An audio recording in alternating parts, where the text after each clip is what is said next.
नमस्कार। साना साना हाथ जोड़ी पाठ के भाग 3 में आपका स्वागत है।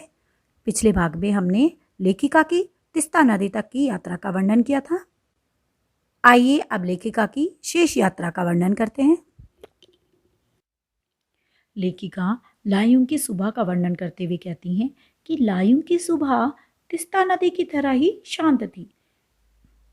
यहाँ के लोगों की जीविका का साधन पहाड़ी आलू, धान की खेती और दारों का व्यापार था कि वो इन्हीं कार्यों के द्वारा अपना जीवन यापन किया करते थे।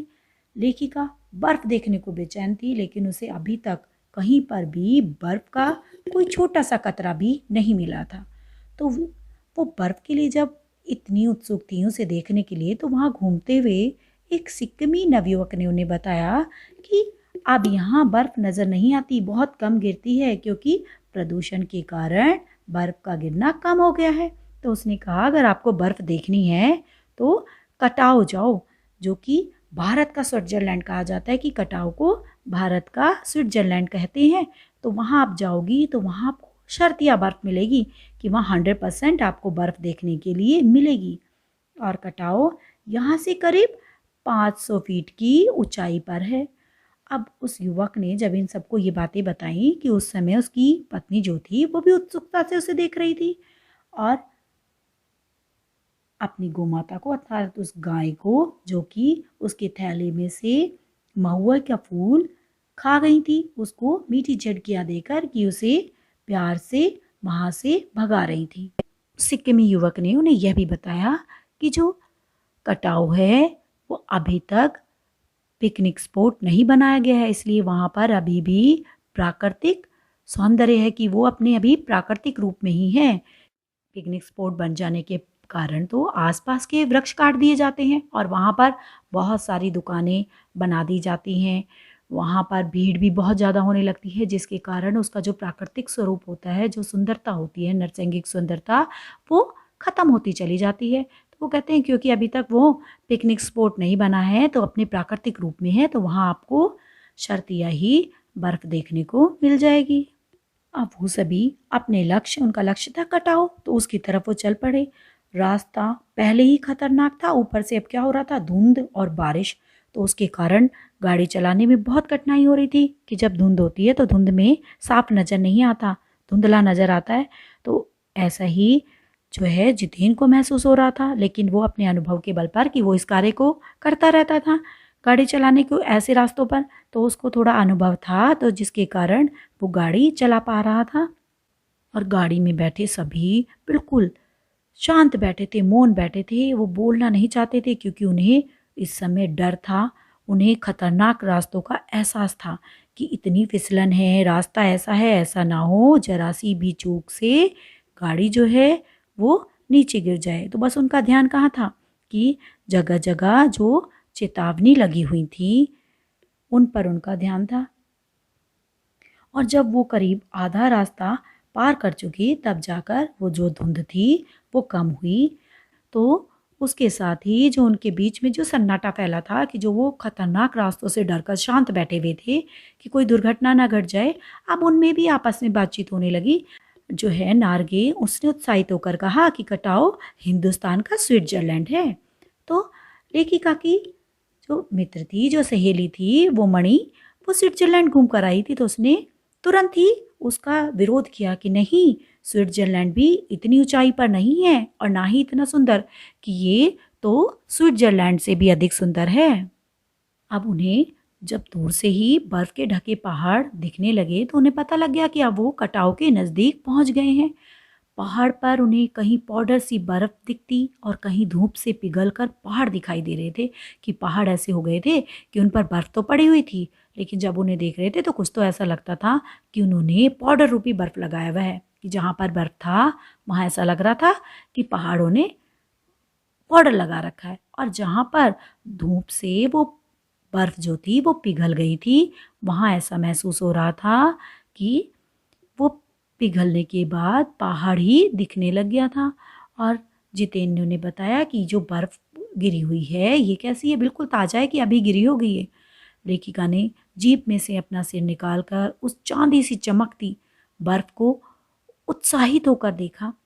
जितेन ने उससे पूछा कैसा लग रहा है, तो उसने कहा बहुत अच्छा। और उसने ये शब्द जो है राम ओछा नेपाली भाषा में बोले, तो जिसे सुनकर जो जितेन था वो खुद नेपाली था, वो खुशी से झूम उठा और उसने पूछा कि तुमने ये नेपाली भाषा कहाँ से सीखी।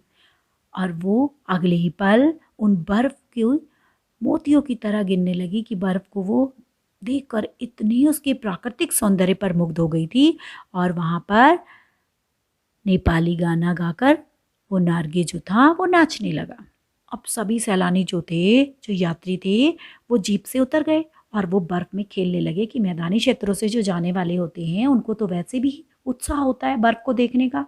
वो तो जब पहाड़ों पर जाते हैं तो उनकी इच्छा होती है कि उन्हें बर्फ देखने को मिले। और बर्फ देखकर जो प्रसन्नता, जो आनंद उनके चेहरे पर था वो देखते ही बनता था। तो वो जीप से उतरकर उस बर्फ में खेलने लगे और उस बर्फ में प्रकृति को, कि बर्फ से ढकी हुई उन घाटियों को, उन पहाड़ों को, उस प्रकृति को अपने कैमरे में कैद करने लगे। और लेखिका के पास अब ऐसी बर्फ वाले स्थानों पर जब जाते हैं जहाँ बर्फ पड़ी हो तो पहनने के लिए बड़े बड़े जूते होते हैं, जिन्हें पहनने के बाद उन बर्फ पर चलना जो होता है वो आसान हो जाता है। लेखिका क्योंकि ये सोचकर तो गई नहीं थी कि वहाँ उसे बर्फ देखने को मिलेगा या वो बर्फ पर चलेगी, तो उसके पास वो जूते नहीं थे। और क्योंकि अभी तक इस जगह को टूरिस्ट स्पॉट भी नहीं बनाया गया था, तो जिसके कारण वहाँ पर कोई ऐसी दुकान नहीं थी जहाँ पर कि ये सारी सुविधाएं उपलब्ध हो सकें।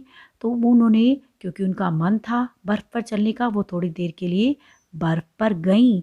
वहाँ पर उन्होंने बर्फ़ का आनंद लिया, लेकिन जब उनके पैरों में झंझनाहट होने लगी, ठंड से उनके पैरों में झंझनाहट हुई, तो वो वहाँ से थोड़ा बर्फ़ से दूर हट गईं और उस दृश्य को अपने अंदर समेटने का प्रयास करने लगी। वो चित्र जो है अपने कैमरे से ना लेकर अपने मन के अंदर उन चित्रों को भरना चाहती थी, जिससे कि जब वो उस महानगर की दुनिया में जाएं, कि अपने घर वापस जाएं, तो उन दृश्यों को याद करके उनके मन को मानसिक सुकून मिले, शांति मिले। वो उस महानगर के जीवन में भी इस प्राकृतिक छटा का मजा ले सके। और उन्हें लगा शायद इसी शांत और मधुर वातावरण के कारण हमारे जो ऋषि मुनि थे उन्होंने ऐसे पर्वतीय क्षेत्रों को ही अपनी तपोभूमि बनाया होगा। इसी के आंचल में बैठकर वो सारे जगत को सुखी करते थे कि वो उनके लिए प्रार्थना करते थे। ऐसे वेदों का ज्ञान भी उन्हें यहीं हुआ, शायद उन्होंने यहीं पर वेद रचना भी की होगी। उनको लगता था कि यहाँ का वातावरण इतना पवित्र है, इतना अच्छा है, इतना निर्मल है कि अगर यहाँ पर कोई अपराधी भी आए और इस सौंदर्य को देखे तो वो भी करुणा का अवतार बन जाए, कि वो भी बुद्ध बन जाएगा, कि उसकी जो बुरी भावनाएं हैं, बुरे विचार हैं, वो भी परिवर्तित हो जाएंगे। और वहाँ पर उन्हें मिल्टन की कविता भी याद आने लगी, कि जिसमें उन्होंने लिखा था कि शैतान भी, जब उन्होंने ईव की सुंदरता का वर्णन करते हुए कविता लिखी थी तो उन्होंने लिखा था कि शैतान भी उसे देखकर ठगा सा रह जाता है और दूसरों का जो अमंगल करने की, बुरा करने की उसकी प्रवृत्ति होती है, उसकी वृत्ति होती है, उसे भूल जाता है। तो उसने मणि से भी पूछा कि क्या उसने मिल्टन की यह कविता पढ़ी है। लेकिन मणि जो है उसकी बात पर ध्यान नहीं देती, क्योंकि वो खुद इस समय एक दार्शनिक की तरह हिमालय के विषय में सोच रही थी। वो उसको जल स्तंभ बताती है कि ये क्या है, कि जल स्तंभ है। क्यों? क्योंकि यहाँ पर जो बर्फ गिरती है वो सूरज की किरणों से पिघलकर पानी का रूप धारण कर लेती है और धीरे धीरे वही मैदानी क्षेत्रों में पहुँचती है। तो इस तरह से ये क्या है, एक जल स्तंभ है कि प्रकृति अपने ढंग से सदियों से हमारे लिए पानी इकट्ठा करती आई है। और गर्मियों में ये बर्फ की शिलाएं पिघलकर जलधारा बनकर हम लोगों की प्यास को शांत करती हैं। और प्रकृति का ये जल संचय का तरीका अद्भुत है। इस प्रकार नदियाँ और हिमशिखर का हम पर इतना ऋण है कि हम उसे चाहकर भी नहीं चुका सकते। लेखिका भी मणि की इन सब बातों से सहमत थी। वो भी इन हिमशिखरों को नमस्कार करने लगी, लेकिन तभी उसका ध्यान उन पत्थर तोड़ने वाली पहाड़ियों की तरफ हो गया और वो फिर से उदास हो गई। धीरे धीरे और आगे बढ़ते हुए जब वो बॉर्डर पर पहुंच गए तो वहां उन्हें फौजियों की छावनियां मिली।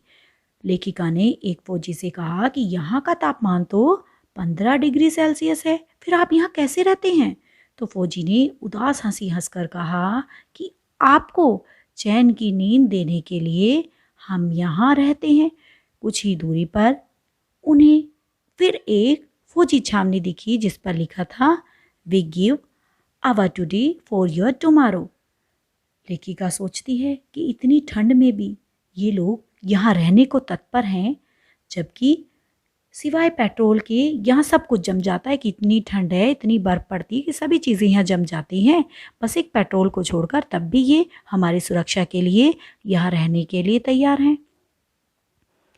पूरी यात्रा मन में हलचल मचाने वाली थी। फौजियों को देख जितेन नेपाल में बम से मारे जाने वाले माओवादियों के बारे में भी उन्हें बताने लगता है और उन्हें बताता है कि इन्होंने एक भी कामरेड की डेड बॉडी सरकार के हाथ नहीं लगने दी थी। यह खबर अखबारों में भी नहीं छपी थी कि इसकी सूचना जो है अखबारों में भी नहीं छापी गई थी। यूमथांग में प्रियोता और रोडोडेंड्रो के फूलों की बहुतायत के विषय में बताते हुए कि वो बहुत अधिक मात्रा में होते हैं, जितेन ने बताया कि 15 दिनों बाद जो ये घाटी है ये फूलों की सेज बन जाएगी कि इसमें इतने फूल खिल जाएंगे कि कहीं भी फूलों के अलावा कुछ और नज़र नहीं आएगा। अब रास्ता और चौड़ा आ गया था और जितेन ने बंदरों को जब उनके अपने बाल बच्चों के साथ देखा तो बताया कि यहाँ के लोग जो हैं बंदरों का मांस भी खाते हैं। उनका ये मानना है कि बंदरों का मांस खाने से कैंसर से बचा जा सकता है, कि अगर जो बंदर का मांस खाएगा उसे कैंसर नहीं हो सकता। एक ने उनसे पूछा भी कि क्या तुमने भी बंदर का मांस खाया है? तो उसने कहा उसने तो कुत्ते का भी मांस खाया है। सभी सैलानी उसे समझ रहे थे कि वो गप मार रहा है, कि मजाक कर रहा है, परंतु लेखिका जो थी उसको उसकी बात पर विश्वास था, क्योंकि उसने जो है जब वो दक्षिण बिहार में गई थी तो उसने देखा था कि वहाँ सुअर का दूध पीने को विवश थे वहाँ के आदिवासी, की वहाँ के जो आदिवासी थे वो सुअर का दूध पीने के लिए भी विवश थे कि उनके पास और कोई सुविधा साधन नहीं होगा। लेखिका आगे बताती है कि रोमांच से भरा हुआ वो सफ़र पूरा करके वो यूमथांग पहुँच गए थे और यूमथांग इतना सुंदर नहीं था जितना कटाव था, कि कटाव की सुंदरता जो थी वो यूमथांग से कहीं अधिक थी। लेखिका को मंजिल से ज़्यादा मंजिल तक का सफ़र रोमांचक लगा, कि उसको मंजिल पर पहुंचने की से ज़्यादा वो जो उसके बीच का सफ़र था वो अधिक रोमांचक लगा। उसने चिप्स बेचने वाली एक सिक्किमी महिला से पूछा कि क्या तुम सिक्किमी हो? तो उसने उसे जवाब दिया कि नहीं, वह इंडियन है।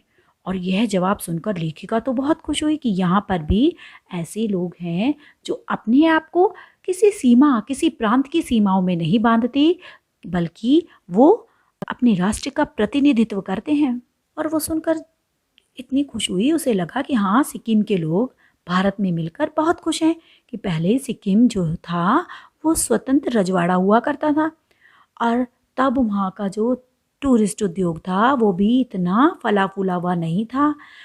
और आज जो ये सिक्किमी हैं ये भारत की आबो हवा में, कि यहाँ की संस्कृति में, हवा में इस तरह से घुल मिल गए हैं कि लगता ही नहीं कि पहले कभी सिक्किम जो था वो भारत में नहीं था। अब भी क्या लगते हैं, सिक्किम पूरा का पूरा सही लगता है कि ये हमेशा से भारत का ही हिस्सा रहा हो। लेखिका सोच में पड़ गई कि काश कश्मीर में भी ऐसी सहज संतुष्टि होती, कि अचानक एक कुत्ते ने उनका रास्ता काट लिया। तो जितेन ने बताया कि पहाड़ी कुत्ते सिर्फ चांदनी रात में ही भौंकते हैं। अब उस कुत्ते को देखकर जितेन को ध्यान आया कि ये बात भी हमें बता देनी चाहिए। तो उसने उन्हें बताया कि जो ये कुत्ते होते हैं, पहाड़ी कुत्ते, वो कभी नहीं भौंकते, वो सिर्फ तब भौंकते हैं जब चांदनी रात होती है। फिर उसने गुरु नानक की फुटप्रिंटों वाली एक पत्थर की जानकारी भी दी, कि उसने बताया कि एक ऐसा पत्थर है जिस पर कि गुरु नानक जी के फुटप्रिंट हैं, उनके पाँवों के निशान बने हुए हैं। उसने बताया कि जब गुरु नानक जी यहाँ आए थे तब उनकी थाली से कुछ चावल छिटक कर यहाँ गिर गए थे और जिस जगह वो चावल गिरे थे वहाँ चावल की खेती होती है, कि वहाँ अभी भी चावल की खेती होती है। वहाँ से करीब 3-4 किलोमीटर आगे जाने पर उसने उंगली दिखाई और बताया कि मैडम इस स्थान को खेदुम कहते हैं, और ये जो है पूरा लगभग 1 किलोमीटर का एरिया है, और यहाँ पर हम मानते हैं कि हमारे देवी देवताओं का निवास स्थान है। तो हम यहाँ पर गंदगी नहीं फैलाते। हमारे यहाँ ये मान्यता है कि जो यहाँ पर गंदगी फैलाएगा वो मर जाएगा। तो लेखिका को बड़ा आश्चर्य हुआ कि अच्छा, तुम पहाड़ी लोग यहाँ पहाड़ों पर गंदगी नहीं फैलाते?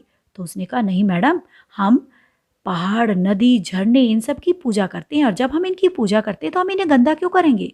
अगर हम इन्हें गंदा करेंगे तो हम मर जाएंगे। तो लेखिका को लगा तभी यही कारण है कि गैंगटॉक इतना सुंदर है कि यहाँ के लोग इसकी साफ सफाई का, इसकी सुंदरता का, इसकी स्वच्छता का पूरा ध्यान रखते हैं। लेखिका के गैंगटॉक कहने पर नार्वे तुरंत बोलता है कि नहीं मैम, गैंगटॉक मत कहिए, इसे गंतोक कहिए, क्योंकि गंतोक इसका असली नाम है, जिसका मतलब होता है पहाड़। अब लेखिका उससे कुछ और पूछती तो वो फिर से चालू हो गया कि अर्थात वो फिर से बताने लगा कि मैडम पहले जो युमथांग था टूरिस्ट स्पॉट नहीं था, वह तो सिक्किम जब भारत में मिला, कि जब सिक्किम को भारत में मिला लिया गया तो उसके कई वर्षों बाद जो यहाँ की भारतीय आर्मी के कप्तान थे शेखर दत्ता, उनके दिमाग में ये विचार आया, ये ख्याल आया कि हम क्या करें, कि हम सिर्फ यहाँ फौजियों को रख रहे हैं इस जगह पर, उससे क्या होगा, तो क्यों ना हम घाटियों के बीच से रास्ते निकाल दें और इसे एक टूरिस्ट स्पॉट बना दें। और तब देखिए, तब उसके बाद ये रास्ते बन गए हैं, और अभी भी नए नए रास्ते बन रहे हैं। उन नए स्थानों की खोज अभी भी जारी है। लेखिका सोचती है कि सौंदर्य की खोज करना अभी भी जारी है, और उसकी जीभ आगे बढ़ने लगती है। आशा है आपको ये पाठ समझ आ गया होगा। धन्यवाद।